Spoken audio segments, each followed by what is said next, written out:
Hi guys! So since na maglalagay ako ng end screen sa bagong video na in-upload ko ngayon, ituturo ko na rin sa inyo kung paano ginagawa yon gamit ang cellphone. So first, punta muna tayo sa browser natin. Punta tayo sa YouTube natin and make sure na nakalagin yung YouTube account nyo. And then, yung browser natin guys, dapat hindi siya naka-desktop mode. Okay? Tapos, pumunta tayo guys dito sa YouTube account natin. Select desktop. So, dapat naka-desktop siya. So, after that guys, pumunta tayo guys sa Creator Studio. Select natin yung Creator Studio.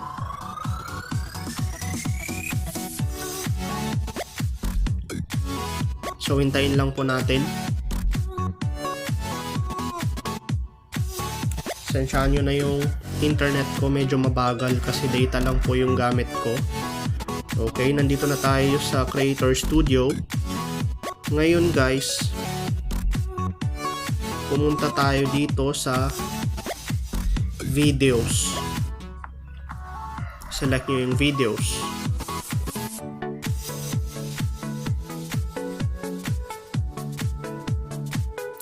Wait.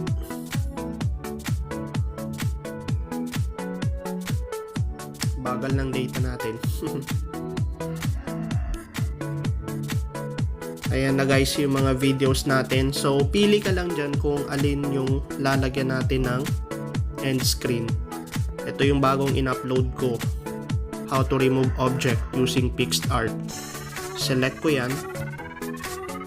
Oops.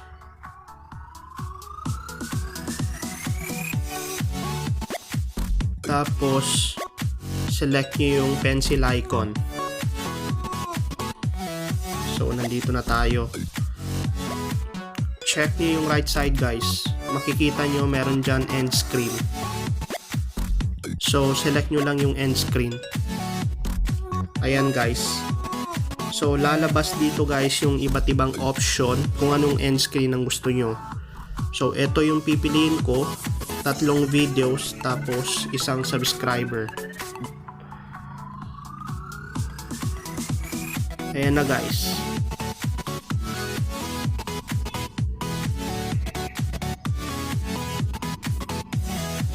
So select ko itong box dito.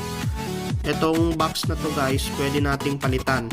Meron na kasing nakalagay dito ng mga end screen videos. So papalitan natin.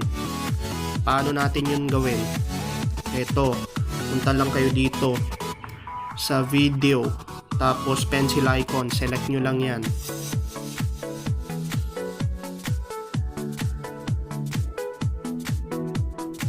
And then lalabas dyan yung mga videos nyo.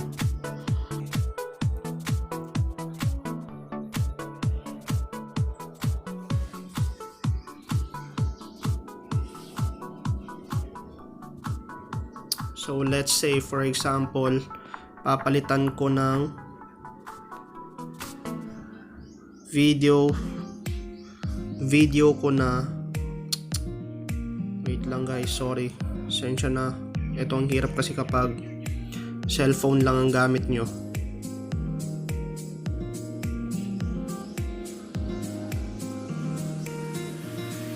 Papalitan natin ang how to outline for thumbnail. Select nyo lang.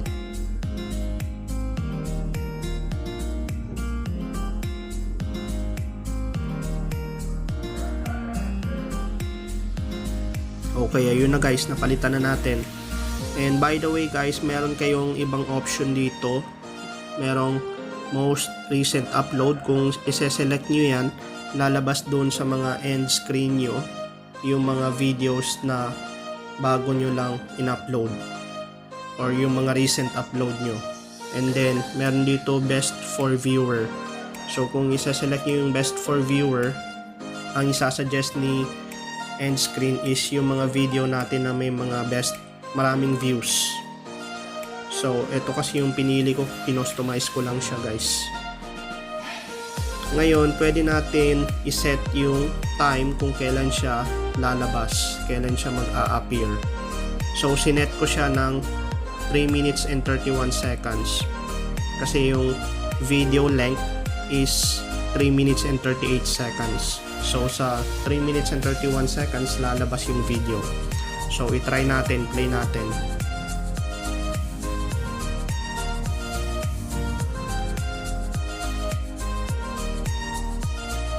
So, yan po yung magiging outcome niya.